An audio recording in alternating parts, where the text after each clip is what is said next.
Switzerland is so close to our heart and is truly our dream destination. As the sun slowly crept into the sky, it filled the morning air with warmth and life. As an Indian tourist, can I really enjoy a winter holiday in Switzerland? It doesn't really matter when you come. If it's spring with fresh flowers, nice and warm summer, misty, beautiful autumn, or fantastic winter time is like the second question. You don't really need to bother when you want to come. How does one enjoy Christmas in Switzerland? It's actually something that has developed significantly in the last couple of years. We have Christmas markets. What would you tell the youth to go in and do in Switzerland? You can go on the lakes with jet boats. You can go on the rivers and raft. You can take a bus, go up the mountaintop and fly down with paragliding. Why do the Swiss love chocolate so much? The short answer is because it's the best. So we have several chocolate experience centers. Lindt in particular has one just very close to Zurich where you can actually go in. It is the highest chocolate fountain in the world.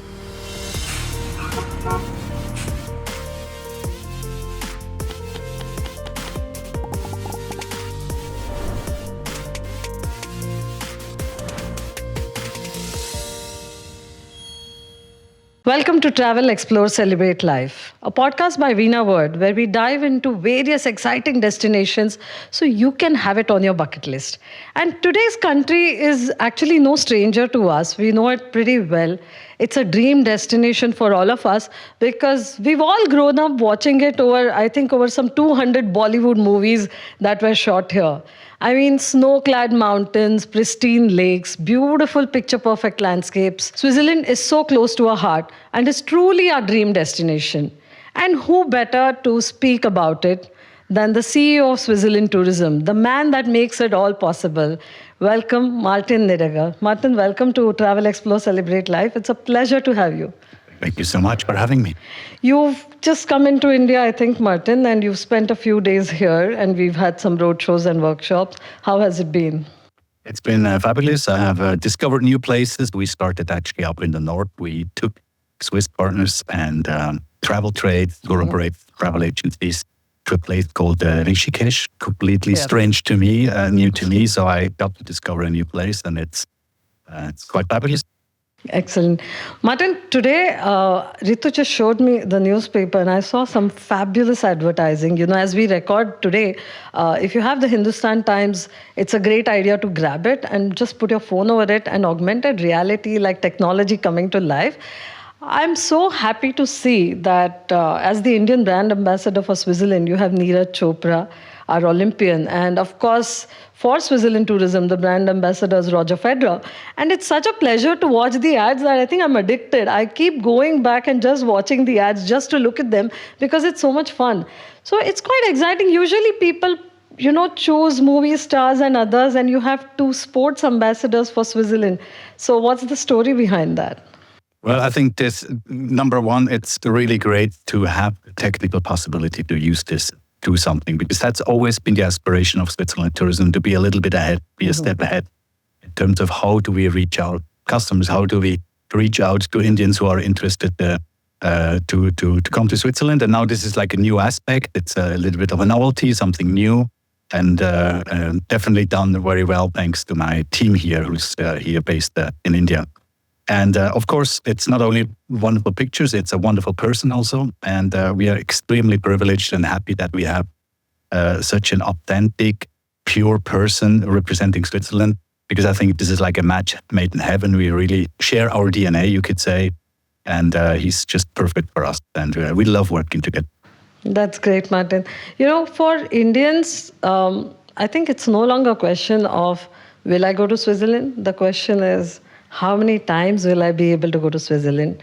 When should I go and what should I do there? And of course, for the first time they picked the most popular places. There's mainly Lucerne, you go into Interlaken, Engelberg, and the center of Switzerland, snow-clad mountains. And we've seen it in countless movies to the extent that even if the country is not Switzerland, but you see snow, you think it is Switzerland for most of us, right? So that's excellent marketing and branding anyways through the movies. A lot of people what what I call the second round of Indian holidays. We have the summer, and then we have the festive season and Diwali and Christmas and New Year's coming up.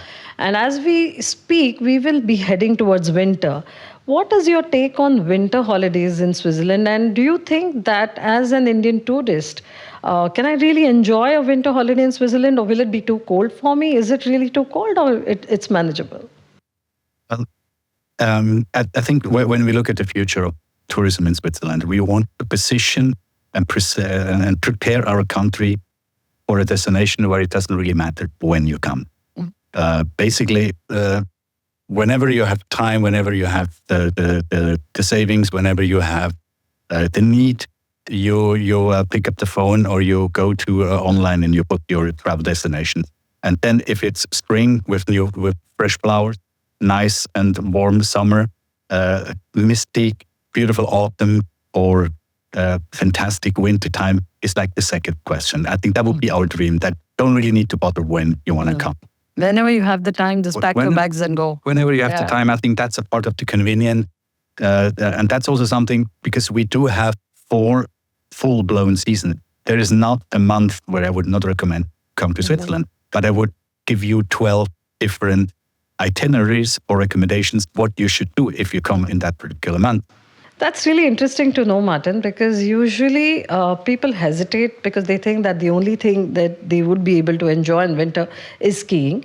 And I know of a lot of people, in fact, even we introduced a program that they can learn to ski, but honestly, you need at least a week or 15 days to learn skiing. You can't do it in 1 or 2 days, but it's so much fun to just be out there on the snow and be active. But are there any destinations that you would like to say within Switzerland that these are the places which would be great for the snow? Because I remember I was in St. Moritz and was worried of the winter as well. But I saw that the temperature was some -11 or something, and I had a blanket over my knees. But I had to have sunscreen to apply because the sun was so strong. And after a while, I was actually sweating. So it was an incredible time for me to be in winter in Switzerland. So are there should people be on the mountaintops or should you be in the cities? What's your take? Well, first of all, you just mentioned that it takes days or weeks to learn how to ski. Yes, of course, if you want to do it properly and as an athlete, yes, it does. But we have something it's a program called First Ski Experience. And that's for those who just want to try it. Mm-hmm. Look at me. I'm from Switzerland. We don't have a sea. But maybe I feel like diving. And I don't put on a backpack with a tank and go into the sea. I'm starting to get into that element with snorkeling. And basically we have invented the snorkeling for ski. Just the first touch of snow. Right. It's called the First Ski Experience. And it gives you an idea. They give you the entire equipment. They give you the ski, the clothes. They even give you a guide which shows you around. And you don't really ski up to that, but you have enjoyed a wonderful day. And it's very Instagrammable, I promise. So that's one thing to an easy access to get a little bit of an idea how to ski. And of course, it's winter, cold. There's snow. But nowadays, you get really good clothes. We work together with Clothes Company. You can rent it if you don't want to buy it. So when you have the proper equipment, then it's great. And what you have experienced is something what we call the onion cloth concept. So you dress in layers. Yes. So because it's true, it fluctuates the temperature. So sometimes you remove layers, sometimes you add layers. That's a little bit of the secrecy how to survive winter in Switzerland. That's a great tip, and I think that's a great way to describe it, the onion system, and easy to remember that, yes, you dress in layers and then take one off or add one whenever you need, whenever the need be. Speaking of traveling in winter, one of the apprehensions or questions would be, how do I travel? Because usually in Europe, you would either use a car or you would go around. And not everybody would be comfortable with snow chains. But the best part of traveling in Switzerland is the trains. And with the Swiss Pass, the convenience that it offers, I think it's really, really convenient to travel once you have one pass that lets you use all modes of transport and you can get around. So is it something in winter that, traveling by train is equally easy and it gets you everywhere? Absolutely. I would highly recommend to use the train systems because number one, our trains are connected with our public transportation system, takes you to each and every destination, to the most remote corners right from the city on a frequent and punctual manner that help. And that Swiss Travel Pass, which you just has mentioned, is really the solution for it because you don't want to be hassled. I travel a lot, and then once you go into the public transportation system, you wonder which pass should I get, and am I paying too much? Do I have the right ticket, or might I even get fined because I got the wrong thing? That's all not happening in Switzerland. You buy this hassle-free, convenient Swiss Travel Pass, and it's all included, like be it a boat, bus, tram, trains, it's all included. It's really, really very convenient. So, and it's like a flat rate subscription for the Swiss transportation. And that's the really best way. And it doesn't really matter if it's in summer and winter. And Martin, speaking of trains, some of the trains, like Switzerland is known for its scenic trains and the routes all across. And I know that some of them are really special in winter. So could you speak about that a little bit?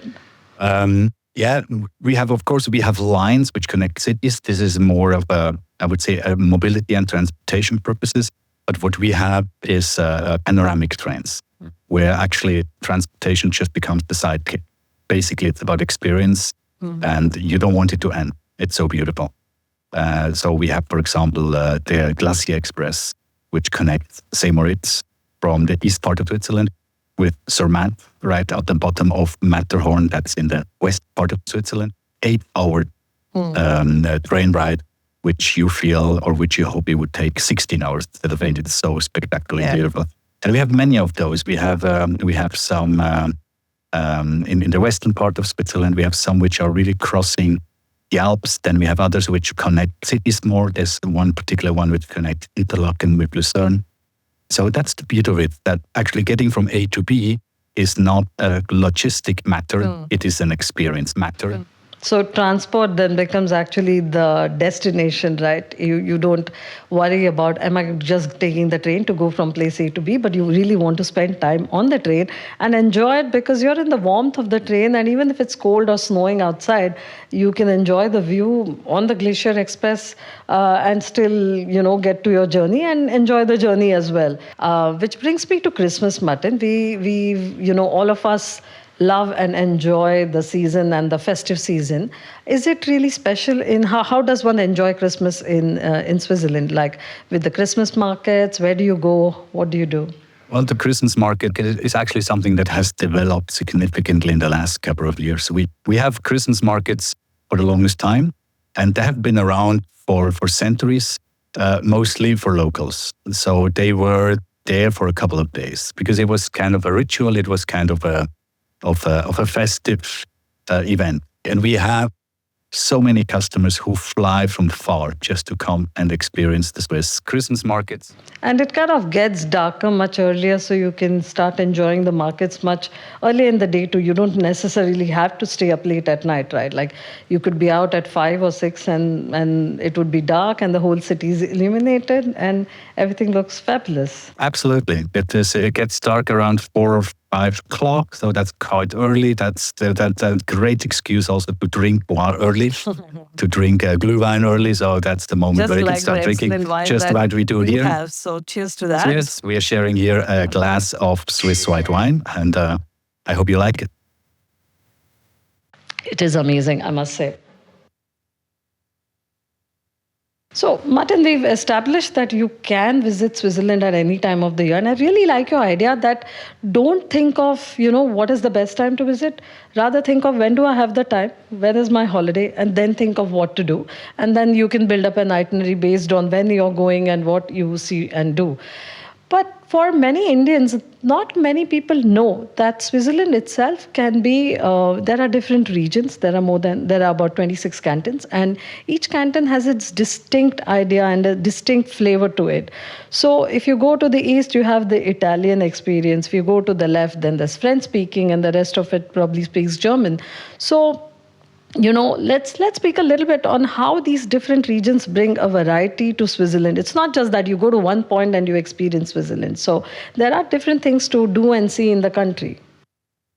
And I think Indians can relate very much to that. I mean, you're also a huge country. We have so many different languages, different influences, different cultures, different religions. And I would say on a small scale that happens in Switzerland because we are in the heart of Europe. We share borders with Germany, and so we have a large portion of the population that speaks German and also has a little bit of probably a German cultural influx. Then we have one part which borders with the Italian, with Italy. So of course this is the Italian-speaking part, where it's actually also warmer because it's in the south. It's in the southern part of the Alps. We have the French-speaking part, which is right next to France. And it's not only a language. With that language, the culture comes. They eat differently. They have they even drink wine in a different manner. Some earlier, some later. They have a different food, other understanding for food. For example, I would really say that the French-speaking part has an amazing food culture, which they obviously have a little bit imported from France. And that's the beauty. You can experience basically Europe within one country. You don't need to cross any borders. You have the Swiss travel pass, so you also don't need multiple passes. And that brings me to another aspect, which I really would like to inspire people. Don't come to Switzerland for a short trip. Take your time. It's a waste of money if you think that just quickly visiting Switzerland is a good idea. It's not. Because when you really want to have the experience, you really need a couple of days more than usual. Otherwise, you're going back dissatisfied, and then that's not what you want. So take your time and make sure that you really extend your trip. That's true. And Martin, I have not yet come across anyone who's been to Switzerland and who's not happy when they come back. And mostly, even when they do multi-country tours, when they go into Switzerland and they do Italy and France and the other European cities, what I've found is they come back, other European countries as well. I found they come back and say, now I want to do a trip only to Switzerland. Like, give me a good 7, 8, 10-day trip and I will visit Switzerland. And that is why, speaking to you will give them more ideas on things and what to do out there. I want to touch upon one thing, Martin, that is very close to our heart, and that is women traveling and solo travel, because we see that rising quite a bit, that more and more single women are out there wanting to travel on their own or travel with a group of friends. And when you're traveling as a woman, I think safety is number one on everyone's minds. And I know that Switzerland came up with something like in 2021, the 100 Peak Challenge or something, or 100 Women on the Peak. There was some marketing activity like that, which I thought was fabulous because it combined adventurous activities for women. So what is your advice to women who wish to travel to Switzerland? Well, we know for a fact, because we have the statistics at our hands, that the decision maker for holidays is not us men. They're smart. They make us believe we do, but we don't. It's the women who take the decisions, because they are they're mostly more aware of the family actually wants. They probably they have a better idea and a better understanding what's good for the family. And I'm not even talking about the classic roles in the family. I'm just generally talking about, we know that 60 to 80% of the decision regarding travel is done by women. So obviously we need to make sure that we do have a too testosterone loaded country, so that we actually do it in a manner which appeals to women. So some years ago, we started a concept called 100% Women to actually ensure that we do want to position Switzerland in a manner which is a great vacation spot for women, either with a family, with other friends, or alone. Doesn't really matter, but it's the women is key in the decision-making process. And with this 100% women concept, we wanted to do different events. You need to be, if you want to catch the eyeballs, you need to do something special. Sure. So on a yearly basis, we had different concepts. One was we had in Switzerland we have 48 mountains which are going up higher than 4,000 meters altitude. Wow. I know this is not the Himalaya size, but for Europe, this is as high as it gets. There's only one mountain which is higher. That's unfortunately in Switzerland. It's the Mont Blanc in France. That's the highest in Europe. But besides that, all the high mountains are in Switzerland, 48 of them higher than 4,000 meters. And then we decided to have them conquered by women-only teams. So we started the year with, on each and every of these tall mountains, we had women in to show that what men can do, women can do it as good or better and faster, and definitely safe. That's a beautiful story, and I think it encourages and inspires other women Not everybody has to climb a mountain, but they can definitely go on a holiday alone in Switzerland for sure. And knowing that it's all safe and secure and beautiful adds to it. So I think that's great marketing, and that's great, setting the tone for women traveling into Switzerland as well. Along with women, of course, the families, multi-generational travel, all of that from India is, for them, Switzerland is already a popular destination. But my next point, Martin, is that with the youth traveling more and more, and we are seeing that the traveler is getting younger and younger in a way, and they know what they want and they want to do more. They don't just want to tick off things and monuments and other things. They want they want experiences, and they want to experience things that they probably don't get to experience back home. And with brand ambassadors like Neeraj Chopra doing, when we see the advertisement, and I think somewhere when you look at him in the snow and surfing, so on the surfboard, on the ski, snowshoeing, you start feeling, I also want to do that. Winter or not, I think there is a lot of adventure in Switzerland that the youth can experience. So what would you tell the youth to go in and do in Switzerland? Well, it's clear. I mean, 20-year-old me had different ideas of what to do in Switzerland than 50-year-old me has. So that's obvious that they want to connect with other people. They're very social. They love to go out. They're much more physically active because they love to have these soft adventure experiences. And there's plenty of them in Switzerland, because the Alps is not just a beautiful place or a beautiful mountain to look at, or take the mountain railway and go up and then look down from up there. It is actually also a little bit of a playground for outdoor activities. And these outdoor activities, they're really spectacular. You can go on the lakes with jet boat, or you can go rivers and raft, or you can take a bus, go up a mountaintop, slide down, or fly down with paragliding. You can do in winter. You have obviously much more activities, be it skiing, snowboarding, or other things, sledging. So, and I think that's something that caters much more to younger people, obviously, and that's why we love to show Neeraj doing these activities, because he's obviously an athlete. He's very sporty, but we want to make sure that in Switzerland you can do all these activities without being an athlete. You don't need to win a gold medal to go into any outdoor activity. You can do it in safe space. It's all very safe. You mentioned it a couple of times. Switzerland is very reliable, very punctual, very hygienic, and very safe. This is not very attractive as a travel motive, but it's just a no-nonsense destination. You go there and you know it works. You go and travel to Switzerland and you know I'll be safe.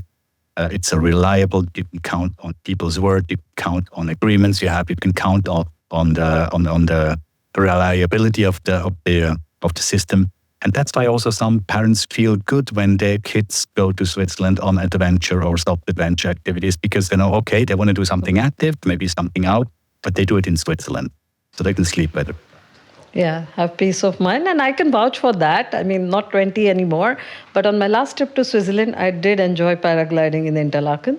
And I think a few years back when I went up to Zermatt and we were in Konagrat, and we actually hiked there. So it was fun to walk around and see the different lakes, because I think some of the lakes on top of the mountains you have to experience by walking. You cannot just take a cable car or a funicular and go in, and you can, but it's better when you walk up there.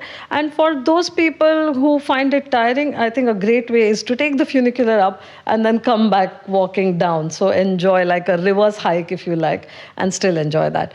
Martin, you've been in India for some time. I'm sure you've had a chance to taste Indian food as well. Do you have any favorites? I do. I love the food. I love the country. In fact, it is actually 30 years ago when I started getting into tourism, and this was in this very place. I started my tourism career as a trainee at the Taj Mahal Hotel in Mumbai. And yesterday we went there for nostalgic reasons to visit it again. It was very emotional actually to see it again. So I really love this place, and of course I have my favorite foods. I am a big fan of Sindhi curry. I loved idli sambar, and of course all the dosas. And And the variety, the thalis from the south, and the more non-veg food from the north. So I think that's the beauty of it. That if you ask me what's your favorite meal, I would say Indian food, because it's impossible to pick. That's amazing. And I'm sure you have your favorite Indian restaurants in Switzerland as well, which is what a lot of Indians look for when they travel. But I know that they also like to try different Swiss dishes and Swiss delicacies, because there's just so much to try and do. Would you suggest a few things for our, listeners on what to try in Switzerland? I would really highly recommend, although it might be hard, but you eat Indian food all your life. So on a vacation, try the local specialties. Definitely. Like, I'm not coming to India and eat the rushti or the raclette or cheese. That would be something I love and I enjoy, but why coming here? And then we all know it. Then do I have the chance that it might be good? And I know how particular and Indians are. Then it has to be authentic Indian food, and maybe it's not. So the disappointment might be there. So of course you find Indian restaurants. You find even good Indian restaurants. But this should be plan B. Yeah. Plan A should be try the local food. And then when you're in the French split, I'm coming back to what I mentioned before. If you're in the French speaking part, you have a different menu at your place than in the Italian or in the German speaking part. And the restaurants have really evolved a lot. So we realized that there's a lot of vegetarianism, and people are a bit afraid, will I get proper vegetarian food? And I can guarantee you, and I can vouch for that, we have the most spectacular vegetarian restaurants. There's even a lot of vegan restaurants. So you don't need a list of Indian restaurants as a fallback option. You can do that list, but you will never consult. There's so many options in all the cities and all, even in the remote areas. You find easy vegetarian options even in mountainwood. No, I don't think, the Indian traveler is also evolved. And along, like you said, the Indian food has to be plan B. Plan A has to be the local food. But everybody loves to have their option to have vegetarian food. And knowing that there are so many vegetarian options is great. And actually, if you look at most of the Swiss, dishes that are famous, like fondue or raclette or rosti. Rosti is potatoes, so that's veg already. With a raclette or fondue, you can choose to make it a vegetarian dish, right? That's cool. I just came back yesterday on a Swiss Airlines flight.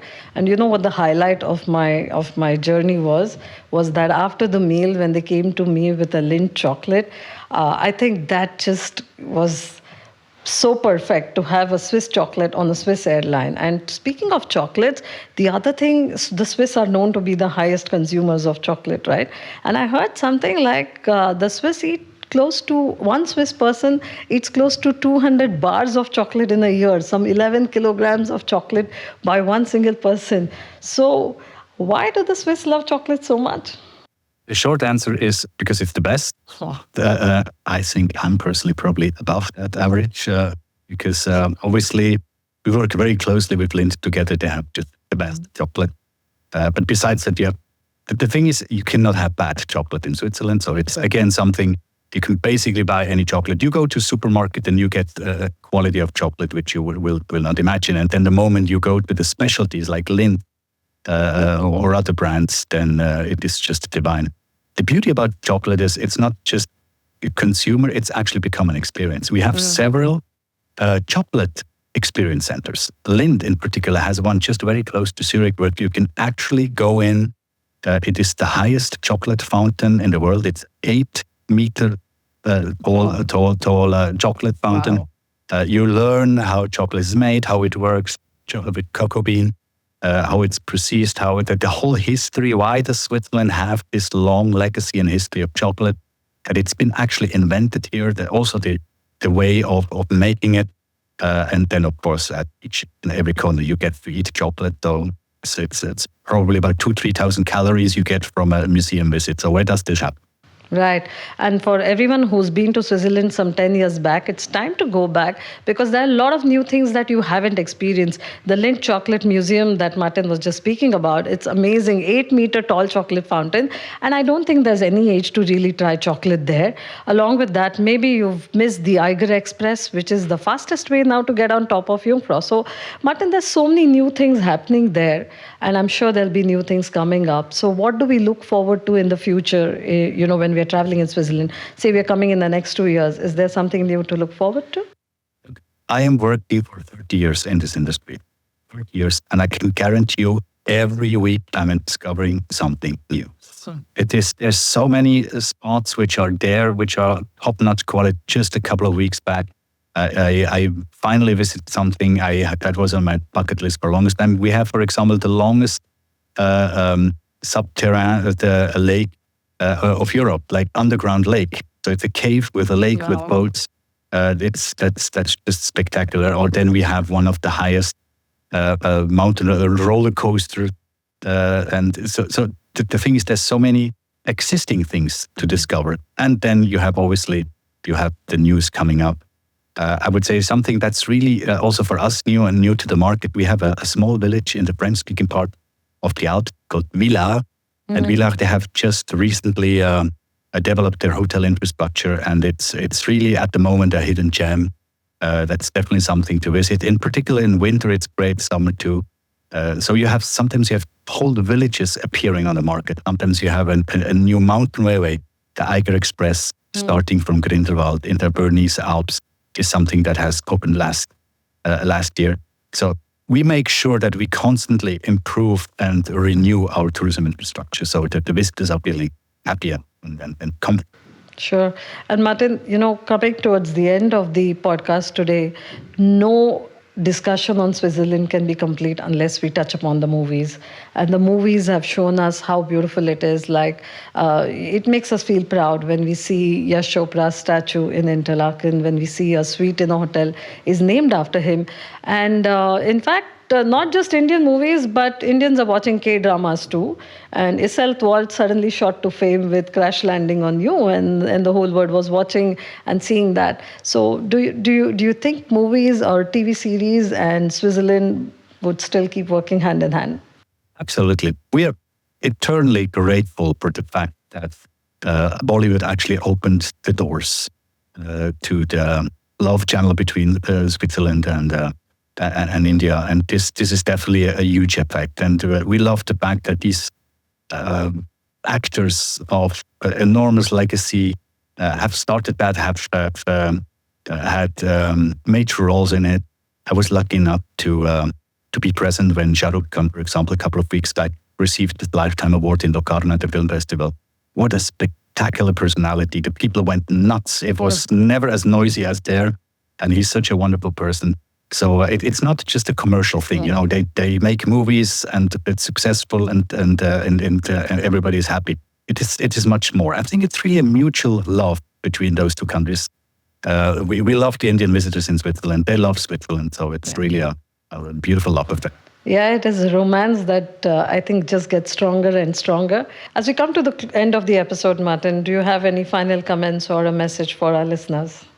I think we're basically circling back to the beginning. It doesn't really matter when you come to Switzerland. It matters that you do come to Switzerland and discover the new seasons. I would recommend autumn and winter is definitely a good choice. Thank you so much, Martin. From chocolates to rosti to the Swiss lakes and the mountains and the mountain peak and the wine, I think we have it all here. And, we definitely look forward to being there in Switzerland. Personally, for me too, I just love the country. I cannot wait to be back there, maybe every year or at least once in 2 years. And for everyone else, winter is coming. Pack your bags, get your, winter gear together, and let's have a fabulous, adventurous time in Switzerland. Keep watching Travel, Explore, Celebrate Life. We'll see you again next week with another episode. Till then, bye-bye.